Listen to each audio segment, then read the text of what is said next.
तुम्हाला माहिती आहे का हा खेळ कोणता आहे? महाराष्ट्रातील सर्वात प्रसिद्ध खेळ म्हणजे भोंडला. त्याआधी या खेळाचं गाणं ऐकूया. चला तर. पैलमा गणेश देवा, तुझा खेळ मांडीला करू तुझी सेवा. माझा खेळ मांडीला वेशीच्या दारी, नारद तुंबर हरीच्या दारी, गिरजाबाई राईच्या चावल्या टिकल्या, तुमच्या गावच्या करवल्या नाही. नवरात्रात महाराष्ट्रात खेळला जाणारा हा इतका सुंदर खेळ आहे, तरीही महाराष्ट्रातील मुली गरब्यासाठी वेड्या झाल्यात. नाही नाही नाही, मी असं नाही म्हणते की तुम्ही गरबा खेळू नका, पण गरब्यासोबतच आपल्या महाराष्ट्रातील ही भोंडला म्हणजेच भुलाबाई नावाची परंपरा सुद्धा जपा. या भोंडल्यात गणपती बाप्पाच्या गाण्यापासून सुरुवात होते आणि शेवट कशी होते माहितीये का? सर्वांचाच आवडता विषय म्हणजे खिरापत.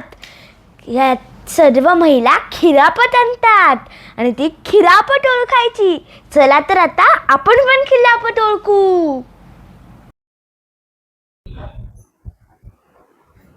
चला ओळखा खिरापत. सायली, नम्रता, कादंबरी. काय खिरापत? गोड का तिखट? माझा तर उपवास आहे. दोनच पदार्थ उरलेत, मग तिखट आहे की गोड आहे? तिखट आहे, उपवासाचा आहे. आणि दुसरा जो पदार्थ आहे त्याला तिखट मीठ लावलं नाही, तो तिखटाचा पण खाता येतो, साधा पण खाता येतो. किस बटाट्याचा. बटाट्याचा किस तळतो तो किस नाही. अगं का चिवडा कच्चा कशी खिरापत देतील?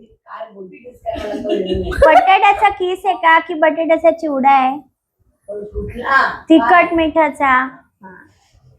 झालं. आता एक शेवटचा होता. एक गोड आहे, केळाचे गोड वेफर्स. गोड म्हणजे प्युअर गोड आहे. मग प्युअर गोड आहे की तिखट नाही, गोड नाही, खाल्ल्यावर तो चावल्यावर गोड. असं कसं? खांद्यावर? खांद्यावर नाही ग, खाल्ल्यावर. खाल्ल्याचा खायचा. तिखट नाही, गोड नाही, खाल्ल्यावर तो गोड वाटतो. पेरू काय आहे ते? पण अनंत हलवाईकडनंच घेतलेलंस नाही.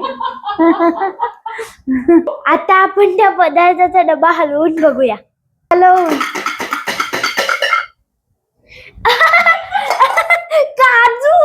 काजू. काजू होते काय ग?